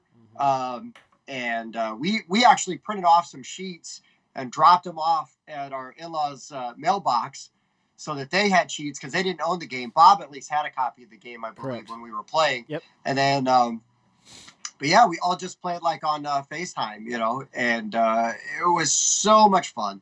And I've just gotten a ton of plays out of the game. It's very straightforward. You're drawing a card. You're just filling out the terrain. You got all the different shapes. You're just filling out your board as best you can. You draw a monster, and then somebody else is going to draw a little goblin on your sheet and try to jack up your all your intricate planning. That was fun because we would like take a picture of it and then send it to Tim, and then Tim would mark off where he wanted to put the monster and send it back to me. And I'm like, okay, draw the monster in. Yeah, but since Yeah. Tim couldn't see, you could be like, oh Like, no, oh no, he meant put it right here. Okay, that's a great place to put it, Tim. I don't know. Yeah. But yeah, it worked out really well. It did. It was a game I was really glad that we had Mhm. and were aware of during quarantine because it got us through some boring weekends, or what would have been boring weekends Right. back then. But yeah, For sure. Cartographers, so good. Played it way before I played Role Player. Loved the whole universe of it. I think it's great. All right. My number 3. Number 3. This is the only roll and write on my list. I have so Good. many. My only one. Smart man. So I bought this game because I needed another light game to play with my girlfriend that wasn't Lost Cities in Jaipur. Okay, you play a game 50 times, you need something else. Okay, and Ganz schon clever. Oh, okay. I love never this played game, and I play the app a ton now. It does two things in games that I absolutely love. So one is combos. When I can scratch off this yellow, that lets me scratch off this green, that lets me scratch off a blue, and then that gives me a reroll. I love combos like that. You're going to There's love Rolling Realms. so fulfilling when those all, kind of proc on the same turn. Love that. And I also love that, you can combine. It's a high scoring game, so you can kind of compare your scores each time you play. Plays up to 4, plays 30 minutes. It's a Wolfgang Warsch game who that guy hasn't made a game that I don't He's got some love. good ones. Yeah. Wavelength is an awesome game. I love his games. Ganz schon clever. I've already played it like 20 times this year. I love that game. It's a blast. I'm just gonna start calling him like King Midas or something. Yeah. Okay, we're on 3. I'm on the wrong page. So my number 3, guys, game we've been talking about a lot lately because when I played it, it kind of blew my mind, and then I got it as a gift. I know what this is, but I don't remember. I know what it is. I know what it is. The Shipwreck spoiling it. Arcana. Oh my gosh, how did I? That must have I been. It's such a small know. box. I didn't even see it on my shelf Yeah. to put it in the mix. The Shipwreck Arcana is, it says 2 to 5, I guess, but who cares? By Meramorph Games and designed by Kevin Bishop. It's just a game. It's cooperative deduction, right? So there are cards on the table that have abilities on them. So they'll say like your, what are they called? Your tokens? Fates. Are they called fates too? Yes. Okay. Your fates must equal 7 to 9, or the same number, or if one of your fates a 3 is and one is visible not, on the or- table, yeah. play the other one here and stuff like that. And then on your turn, you're drawing up to 2 tiles, and they're 1 to 7. Yep. And then you are trying to get your team to guess the other one. So you'll put a fate down where you can. They can either guess then on your fate, or it can go to the next turn. And then when it's your turn again, you'll draw up, and hopefully you can hint towards the same one that you were Right. hitting to last turn, because that won't always happen, and that'll suck. Yeah. But the cards also have these little moon symbols on the bottom, and there are little pips on the fates. So if there are 3 moon symbols here, once fates with 3 pips at least add up under that card is going to fade that turn, meaning that if they don't guess on your turn correctly, you're going to get a bad point. Negative points, Yeah, yeah, or negative, whatever you call bad it. points, Yeah. yeah. Basically, there is a score tracker and a green score tracker. And you're trying to make sure the green one gets there first, right? Is basically There how are it works. icons on them too, so you can tell them apart. Right. Just throw that out there. Yeah, but and then whenever a card fades, it flips over, and you get a special Secondary 1 ability. power ability you can use, and a different card from the deck slides into its spot, and you just keep going that way until either the green or the red marker get around the clock. And Yep. it's such a simple and yet really thinky little. It's a game that always starts off with either too much information or like no information, and then gradually just becomes deduction, right? Like you might start off and be like, oh, this is too easy. We got really good cards out. But then because you had those really good cards out early game, they're gone for late game. So then you start getting this problem where you're like, oh man, what do I do? And sometimes Spencer and I, when we played, we literally, the red marker made it to where we only needed like 2 more wrong before we got any right. Because the card selection we had and the tiles we were pulling were terrible. And we were like, and this was Spencer's learning game. He was like, this game's impossible. I was like, it's not usually this hard. Right. But then because all those cards got out of the way and, and we drew some better tiles, it flipped it on its head. We got a really good game going for the end, and we wound up winning. But yeah, the Shipwreck Arcana, a fantastic, something you don't see Should've been very on my often, list. cooperative deduction game. Yep. Great game. Great game. All right. I'd like to say this is my last Roll and Write on my list, but it's not. Terrible. Wow.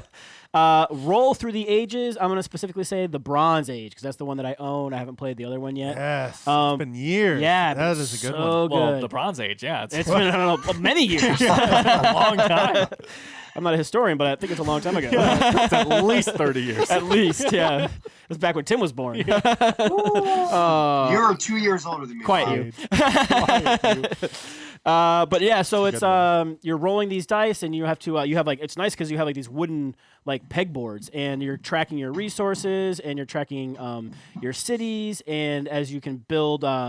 As depending on what you roll, you're gaining food or gaining resources. You're also building these cities and abilities where you can say like, oh, I'm going to say 2 people are automatically fed each turn, or I'm going to ignore plagues this round, things like that. And yeah, you just kind of keep passing the dice around until you either build a certain number of cities or you have so many plagues that happen. And yeah, I just really enjoy this little simple small box roll and write game that apart from the wooden dice, and I know it's unfortunate because my other one on here has wooden dice too, but I really enjoyed the gameplay itself. So yeah, Not a wooden dice fan? not a fan of wooden dice. They just don't have the heft.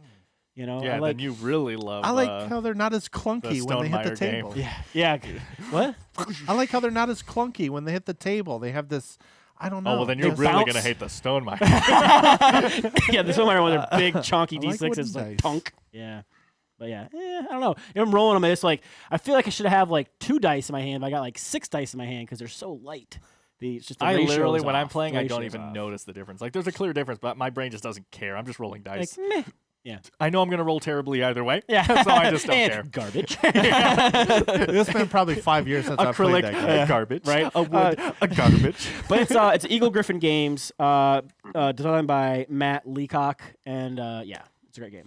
Eagle Griffin, and if you watch the Eagle Griffin website, sometimes you can get a real good deal on those games. Sometimes, so Otherwise, you just pay a lot of money. yes, so For watch good games. watch for sales. Yeah. Yeah. Okay. Cool.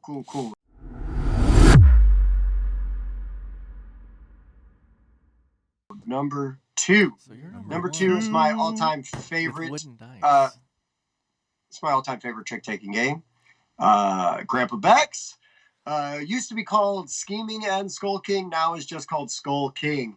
And it plays essentially it kind of plays like euchre, right? You know, you're going with your suits. The Jolly Roger, the pirate flag is always Trump unless somebody's got a pirate. Pirate euchre. Yeah, man. Oh, but it's so good because you play 10 rounds. In the first round, everybody's just got 1 card. And then everybody is going to go yo ho ho, and you got to hold out the number of fingers for each trick you think you're going to be able to take, right? So the first round, if more than one person holds up 1 finger, somebody's going to be really sad because only one person can take that 1 card that's going to be getting played. And you can try to sort of shoot the moon, press your luck by taking 0 tricks, so you get extra points if you do that. And then if you either exceed or do not get the number that you call for, you get negative points. So super bad. Anyways, it is so much fun. I've worn out at least 1 copy of this game. I've gifted other copies to other people. I mean, if you like trick-taking games, for me, it is an absolute must because you can use as much of the extra stuff in the box as far as like the Krakens and all the other cards that go along with it as you want, but you absolutely don't need to. And I've got family members that are completely non-gamers that we played this with them at a wedding. It was like after a wedding reception late at night in a hotel lobby, and they went and bought the game when they got back to town. Like they just loved it that much. Well, sure. They come from, non-gamers can come from games like Hearts and Euchre and stuff, and then they would make familiar that mechanics. logical jump. It's perfect. It's perfect for that. And again, a small box, absolutely love it. It was first Grandpa Beck's game I played, and it's my favorite one of theirs. I know they've got a lot of different styles and other really great games, but this one's my favorite. And I think it's just because I do like the trick taking and the pressure luck, aspect of it. And I've just had such good luck getting it played with other people. So yeah, Skull King, number 2. Yeah, I mean, people know I'm not really a big fan of trick-taking games, but if I had to say one, it'd probably be Fox in the Forest. So, Mike, what's your number 2?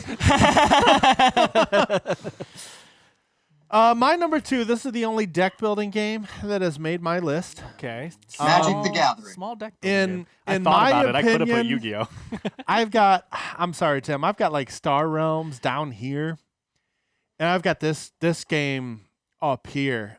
This is actually designed by Gary Arant and Justin Gary. This is the team that made Ascension. Shards of Infinity. I I love I need this to- game.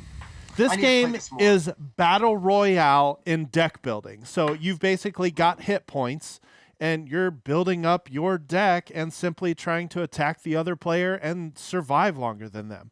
There are healing classes. There are construct classes. There's even an insta-win mechanic where you're building up. There's a second dial that you have called Mastery. If you can build it all the way up to 20, there's a card that comes out and it's like an insta-kill. So even if somebody's playing the slow game and healing, you can blast them with the shard cannon. Man, Shards of Infinity. Every time I go camping and I ask Micah, my stepson, what game we're going to bring, Shards of Infinity always goes in the box. You can play it in the bag. You can always play it on a small table. It plays in 30 minutes.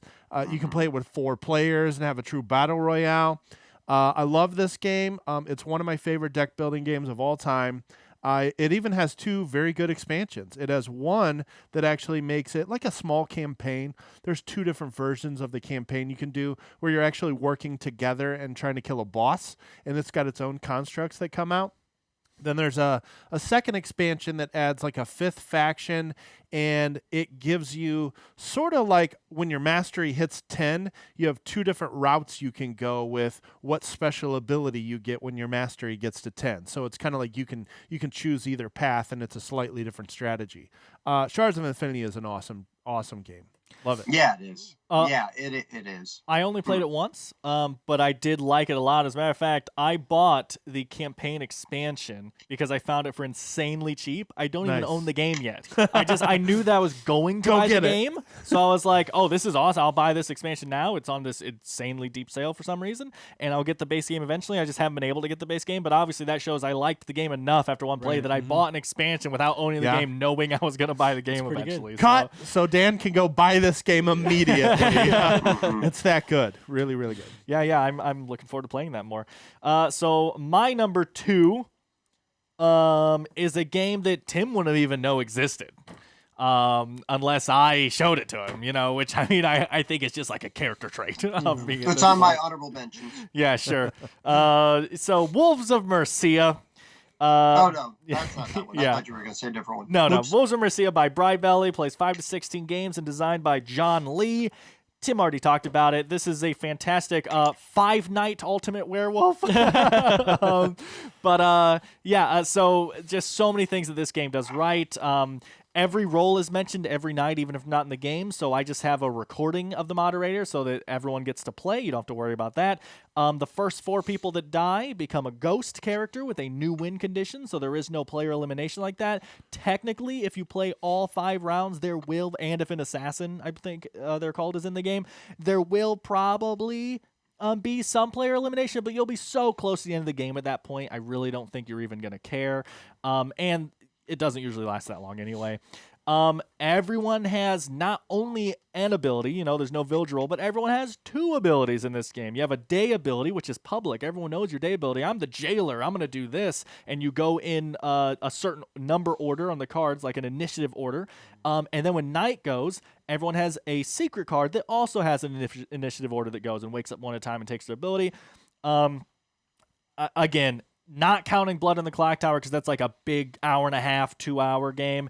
This is the best werewolfy social deduction game there is. This game came out of nowhere. Like I saw someone play it on YouTube, and that was the first time I'd ever heard of it, and I instantly got online and bought it. I said, that looks amazing, and the price was fantastic. The shipping time was also fantastic. I had to buy through their actual website. And we played, and everyone that plays it seems to really like it. Just a fantastic social deduction game. I cannot wait for you to play it because I really think you're going to love it with all the games you like. And apparently it's a hidden gem, too, because this game's still ranked like 1,000 or 1,100 on Board Game Geek. It's Like, just it's people haven't not found it yet. Yeah. well enough known. Well, again, I've only seen it on their website still to this day. So that might be part of it, too. I bought it on Amazon, actually. Okay, so it is on it's- Amazon. That's yeah. good. I have not obviously had to check since I bought it, but for a long time it was only on their website. You guys talked it up a couple months ago. I pulled the trigger, so it's just Nice. a matter of playing it. Yeah, now. you'll Right. It's also one that plays amazing at 5, right? Like the Nice. lower player count doesn't matter for that game Right. too.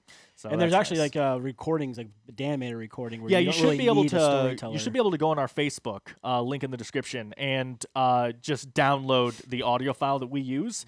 If you don't want to record your own. Nice. The only negative with playing with fewer people like 5, because again, I think it plays amazing, is there are some roles that you're just always going to not include in such a low player count because it just won't feel right. Like the lovers and lonely hearts, you're never going to include those in such a low player count, and they always wake up first, so you know that the first couple wake ups aren't in the game, so you're just kind of wasting 4 minutes, each night as those go through if you have a recording.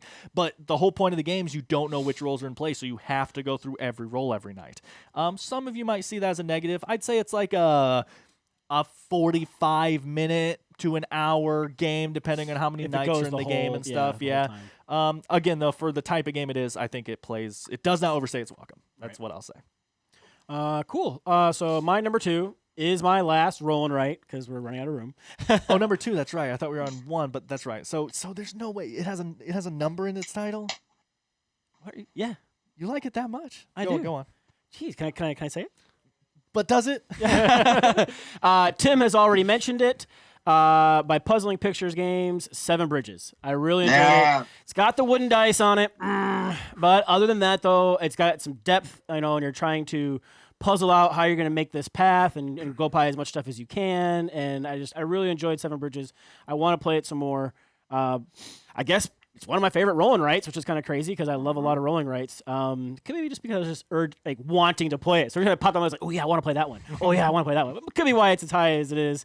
But I did really enjoy it. You should check it out if you get the chance. 7 Bridges. So yeah. I'm glad somebody else likes that game as much as I do. Yeah. Or even more than I do. Apparently. So even better. Yeah. Even better. Yeah.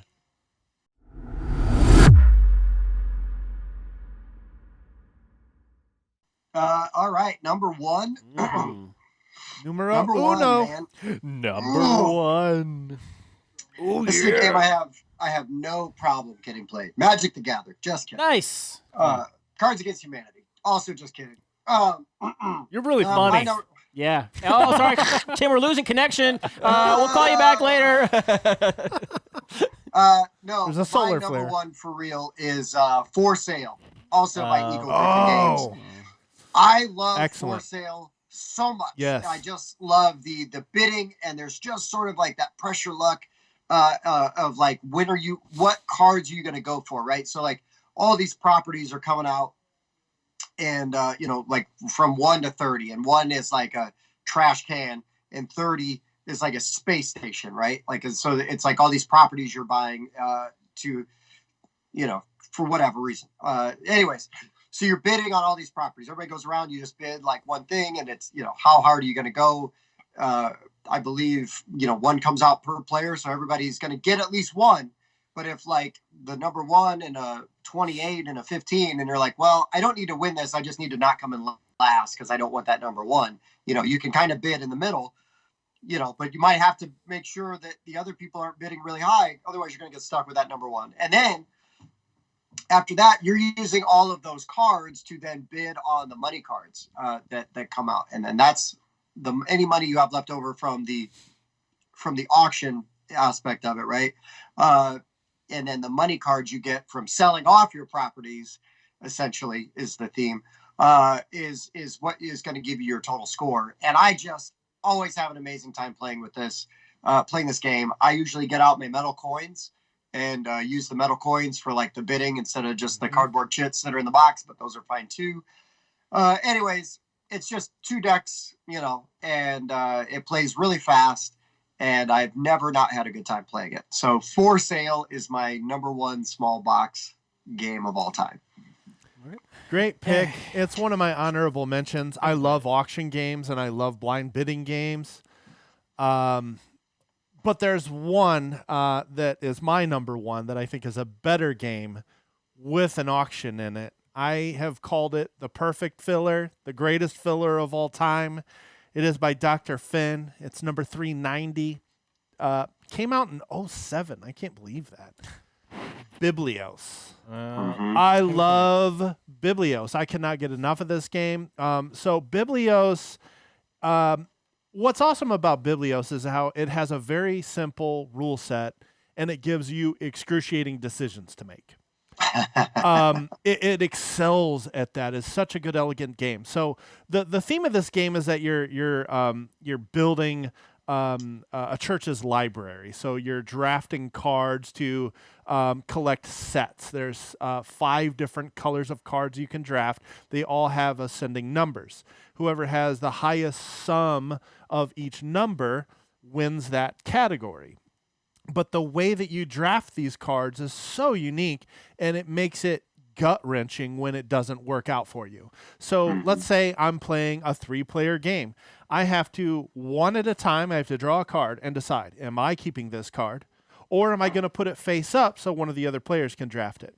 Then I draw another card, look at it, and make the same decision. Do I keep it? No, I don't like this one either. I'm going to put it face up for these guys to draft. You're stuck with that. I'm going to draw another card. Okay, do I keep this or do I put it in the auction for later so that we can bid on it? I'll put it in the auction. Okay, this last card better be good because it's what I'm stuck with. I didn't get a good card. Then these guys get to draft from these. That one at a time decision that you have to make is so good. That's 5 decisions that you have to agonize over on your turn. Maybe it's easy. Maybe the first card you draw, yes, that's exactly what I wanted. I'll give these guys the junk. Okay, so you've got those cards, and then you've also got the gold cards. So once the entire deck is gone, we're going to take that auction deck that we've set aside, shuffle it up. We're going to use our gold cards, and we're now going to bid on these cards. So you really find what people want. You thought you had the most reds, but Bob outbid me on 2 red cards. Crap, I'm not going to win red. You can also manipulate how much each category is worth. It's so good. It plays in less than 30 minutes. It's got an auction. It's elegant. I love the game of Biblios. I only played it once, but I really did enjoy the one time I played it. I've played I don't think it I've tried it. like almost 50 times. I've only played now. it once or twice as well, and Man. I thoroughly enjoyed the time that I played it. It didn't stick with me for some reason, so I should play it again. But that was another one I played. It might have even been the same day I played Jaipur. I was just playing a bunch of like really well-loved small games. And yeah, I remember being like, "Oh, that was really good," especially because I usually don't expect much out of those small little games, you know. It's worth mentioning there is a dice version of it now that I have not paid. It's Biblios Dice. Makes sense. And soon to be coming to Bob's list, there's a roll and write version of it called Quill and Wow. Parchment. Nice. So there you go. Deep cuts. Yeah. So speaking of a game with just really tough decisions, when we decided we were going to make this list and we were going with small box games, there was just one game that came to mind for me. It's everyone that knows me should know. I mean, it's one of the best games ever made. It's Just One. Just One is the best party game that's ever been made, still to this day. I mean, I say still to this day. I mean, it's only like a year old or 2 years old. So it's not that old. Standing strong for a year. It's only a couple years old. But like Phantom Meek, fantastic. Just doesn't topple it for me. Blank Slate, everyone seems to love, and compared to Just One, just doesn't topple it for me. Like Just One is a near perfect game, and it's so funny to say that because it's such a simple idea. I mean, the guy was just standing in a shower one day and was like, what if like everyone just had to give like a one-hint clue? One-word clue. That's it. And yet somehow they made just one of my favorite games of all time. Just out of one that of your favorite games? Yeah, So just good. one of my favorite games.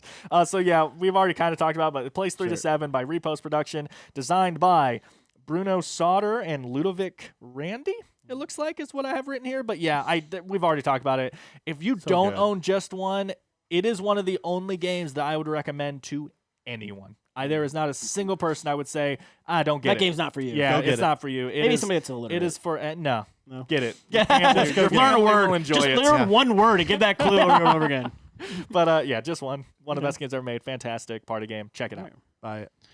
All right, so my number one, I'm hoping it's not just Cult of the Nuke, but It I is. really, really enjoy this game. It's Call to New or you won when you played it. Both. That's that's why games make your It's list. got dice rolling, area control, action selection. It's got beautiful Mob. components. Mob.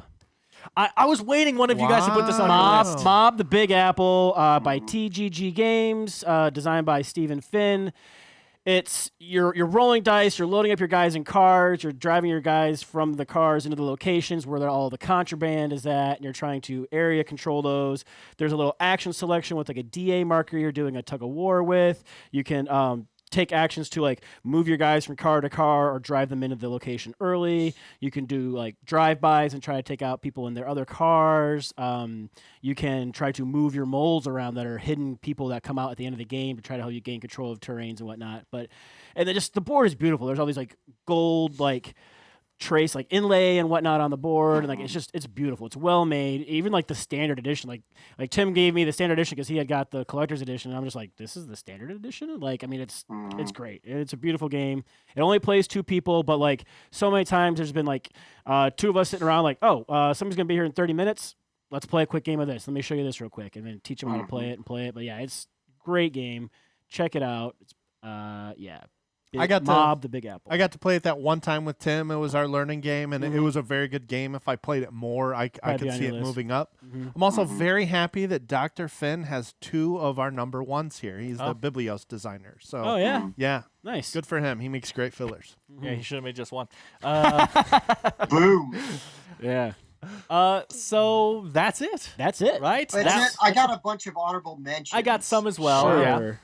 Whatever you want to get into those, but Yeah, sure. Yeah. So Now, Go so ahead. that was Now all of is our the top time. 10s, guys. Let us know in the not description. Let us know. You can't type the that. comments. Yeah, let us know in the comment section. Any games that you think we should have left on, or if you could be like, oh, Dan, you were really pushing it. Again, though, so the reason I was pushing it was because I felt like if I just did just small games, that like the whole point was we weren't doing stocking stuffers. So I wanted to get as close as I could without going over that, because otherwise, if I just said games that are the size Price of is Right Conclusio, rules. Yeah. then we should have just done a stocking stuffer list, right? But Sure. we Right. kind of purposely, I was pushing that boundary, but yeah. But yeah, let's get into some honorable mentions here. Most of mine got said already. Most of mine did too. Yeah. So one that I wrote down, but this might be too big. I wrote it down because it popped in my head, and then it was knocked out of my top 10 before I checked the box size. But I thought of Equinox for a second, and I was like, Pretty and I was like, I close. think that's Too big. close. Yeah, I because wasn't that's actually the sure. other side I was worried, because I was going to talk about the Century games, right? Like Gollum. Oh, and whatnot. sure. And those are about the same size, so I was like, I'll Yeah. steer clear of those, because if they weren't as deep, Right. then I probably would have picked one of those games. Another one that I thought of, it just again didn't make the top 10. There are better games out there, but I tend to be the person running with the torch for this game because no one else in the world talks about it. But I really like Fuse. It's not one of the best games ever made, Yeah. but I really like Fuse. It's a really one. fun, action-packed. Another one of those like you have 10 minutes, so it's like a real-time, accomplished, cooperative game. So yeah, I really like Fuse a lot. That is a good One that kind of pushes it for me, but it's a thin box, so it fits as long as you don't get the expansion with everything else in it. Hansa Teutonica. It's a very dry Euro. You're trying to build trade routes, and that's one of the first games that introduced the bumping mechanic to me, where you could bump people out of the way and send them back. And you have your own player board. You're trying to like unlock certain things on, and it's a great Euro dry game if you like those kind of things, which I do. You should check that one out. And there's a lot of expansions for it. Just basically, there's different boards, right, with different parts of Europe all over it. Tim, you said you have a bunch. You might as well go through Oh, some. yeah. The Grizzled. That was on my amazing list. artwork, super difficult co-op. Super difficult. Very could have easily been on my top 10, but really, really good. What else do I have? Conclusio is probably That was 11 mentioned. on my list, right? Yep. Like real close. I love Patchwork. I think Patchwork is great. Again, it's just a 2-player game, but it's a 2-player game I can play with my wife. And I probably am getting close to where I could teach my daughter how to play it. I think she would like actually pay enough attention to really get into it. bunch of versions of it out now too. Yeah. Like Valentine's and Christmas and Halloween And they're coming Oh, out with I like, know. aren't they? I don't think they're out yet. They're coming out with like country versions too, right? Like there's like a USA Yeah. patchwork Wow. and stuff. I think I heard. I still haven't Right. played any patchwork, but now there's so many versions. I'll check one out eventually. Arboretum got mentioned briefly earlier. I love Shellfishing. Arboretum. It's beautiful, super difficult to do well at Arboretum. It's not hard to learn, but just to chain everything together the right way is really tough. Masquerade. Like Yep. I would rather play Masquerade over a Resistance. You know what I mean? Because then you're bluffing about your roll. Swap you know, roles. yeah, your roles can change, or all you're bluffing. People can call your bluff, and if they're wrong, then they've got to pay. You know what I mean? There's just a lot of like really fun things in that game that I really like. I think Spyfall is kind of underrated. I know everybody loves Sure. code names and games like that, but I enjoy Spyfall. Just sort of that deduction. It's not as good as Detective Club kind of kills Spyfall, right? Yep. But the box is too big to fit on this list. So Spyfall is there. A little game that nobody's heard of except for you guys because you've seen me. You might have played it with me or heard me talk about it. But WrestleNomicon is a Oh hilarious yeah, I forgot about that. Cthulhu one. versus That's great. Hastur, Yeah. battle royale, Mhm. kind of game. Any of the epic Spell Wars games, Sure. they like now we're getting close, right? In box Yeah. size, I tried to say That's like smaller, Munchkin size. Yeah. but those are Munchkin sized boxes, right? And those games, you're building your spell. You've got a beginning, a middle, and an end to your spell, And and they're then ridiculous. it's more powerful Mhm. if you can have like the same elements involved in it. And all the spells are filthy, and hilarious, and just So everything. that crazy like you know. Rob Zombie style artwork. Yes, yeah. The art is so gross. It's Yeah. fantastic. Yeah. But I just love that one. And then a game that actually I got to get you guys to play with me sometime. Yeah. I played it at Gen Con. It was an immediate buy. I played it a few times at parties or whatever and had a really good time with it. Is Team 3 by Brain Games.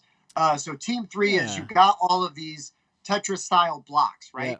Yeah. And in the and so basically you've got 2 teams of 3, or you could just play with only 3 people and you just rotate roles. So one person's role is they cannot see, and they're the ones that have to use the blocks. Then another person is telling the person how to they need Manipulate to it. arrange the blocks, Uh-huh. but they're not the ones that get to see the card. The person that gets to see the card. So this person gets to see the card can't talk. Right. It's like the It's like see no see no hear evil, yeah. Correct. So you're just hilariously trying you've got like 2 minutes or whatever to Right. try to build Get these instructions this across. pattern on Yeah. this card and fit these blocks all in the right way and there's people are just grabbing stuff Sure. and slapping it together. But Team 3 is absolutely hilarious and a ton of fun, and obviously Just One should be on everybody's list. It gets played so much, I'd rather play some other games, Sure. any of these other games most of the time, but I never turn down playing Just One. Mhm. It is a fantastic filler, obviously, and you can play with anybody. So even if they're a litter. Right. So one of the games that I really wanted to mention that Tim introduced me to, I've only got to play it like 2 or 3 times, but I really want to play it more. I went out and bought my own copy, but I haven't had a chance to play my copy yet because I want to get more familiar with it first before I try to teach it. Stay Away. Oh. It's like a card game. With like I know, right? And it's like the thing, and you're trying to but the thing is, you have to get up and move seats and move people around. You're setting up, block doorways between like you and somebody else because you think they might be the thing, and like you don't want to get it's so infected. good. You're passing cards left and right, and it's just a great little game. I haven't had a chance to. I want to play it more. It probably would have broken into the top 10 had I been able to play it. Yeah, had I thought about it, it probably would have been in my top 10. More. Yeah. One other game that I think if one of us had owned it, we haven't. Nobody in our group owns it, but I think if one of us had owned it, this would definitely be in your list. Fantasy Realms. Yes, Fantasy Realms. I thought about that. I totally couldn't think of the destroys name. Red That's the Rising. next one I Couldn't was think of gonna. the name. That's the next one I was gonna bring up. Is Yeah. I couldn't remember the box size for it, but I assumed knew it it was was pretty small. small. Yeah. But Yeah, it Fantasy can't be that Realms was a game that I randomly played at the JuliaCon thing, and it Mhm. was fantastic. Yeah. What a great game. Yep. Because I remembered it when he was talking about Star Realms, and I was like, oh Yeah. yeah, Fantasy Realms, just because Yeah. the name's similar. They're Sure. nothing alike. Nothing like gameplay style, but yeah. Just And I has was that like, realm don't, on the don't end. say the wrong one. Don't say the Yeah. wrong one. Right. Yep. Oh yeah, I highly agree though. Check out Fantasy Realms. Just like watch a video on it and see if it Mm-hmm. looks interesting to you. Because fantastic little simple idea behind Yep. that game. The only other 2 small ones I had was again or the technically 3. Again, these were I was just writing down small games I liked and then crossing them off as I added more. Right. So Sushi Go. Oh, yeah. I Yeah. love Sushi Go. Even Sushi Go Party might work. I don't remember. The box is big, but it's Bigger. not that big. I getting don't there. remember. It would work. Yeah. I think We're gonna do the Sushi math Roll on that. is even better. Yeah. Sushi Roll, I haven't played it. Plus, is that like a roll and write version or? Not rolling right. Okay, then I'll like You're it. just rolling for the ingredients, I think. Sure. It's you're doing your set collection with the dice rolling versus Yeah. the cards. And then I did write down Hanabi, but again, Conclusio kicked it off the list. I just wrote it down because I do enjoy it. Most people seem to be about I it. like Hanabi. I wrote down Lovecraft Letter. Love Letter is okay. Lovecraft Letter is really cool. Like, I mean, it's still not like one of my favorite games or anything, but it takes the basic idea of Love Letter and adds the madness mechanic to it that just kind of and adds the madness mechanic to it that I just think is really cool the way that works. Sure. And I think everything else has been mentioned for me. Yeah, the big one I wanted to mention at the end was Fantasy Realms. Okay. So. Mike, you got a couple? Right. Yeah, Skull. Oh. Skull is a very good kind of party bluffing style of game. I've had some fun playing Skull. Guillotine. Guillotine is an older good. kind of card drafting where where the cards are going in a line and they're sort of Yeah. thematic that It's they're like going to get queuing, executed. playing the Get game. certain people. Yeah, queuing the game. Guillotine is a lot of fun. And Point Salad, a newer card drafting game where double-sided cards have either a veggie on one side or the other side is scoring. So literally, you're either drawing veggies or you're drawing point cards. It's a Point Salad, the Point Salad game. Very fun, plays in 15 minutes, and even goes up to 6 players. So Surprised you didn't mention Right that. on.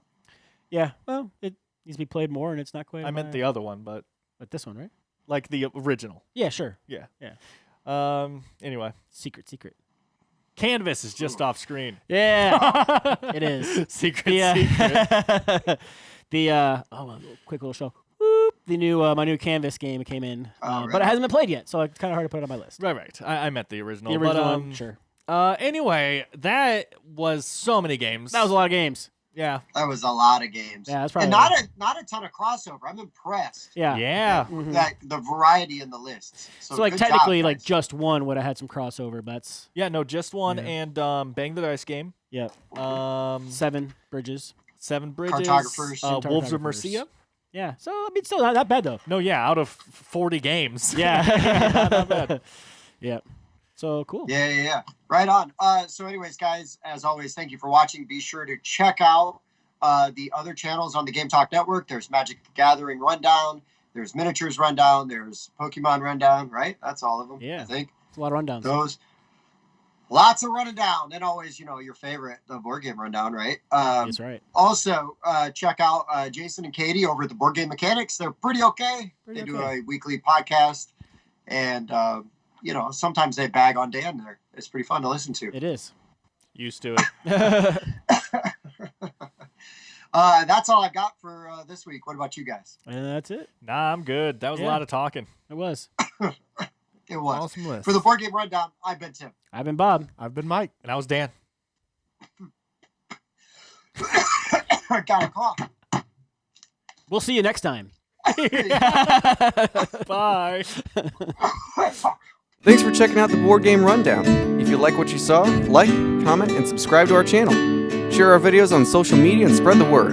We publish new content weekly, including reviews, unboxing, and Let's Plays. And as always, thanks for watching.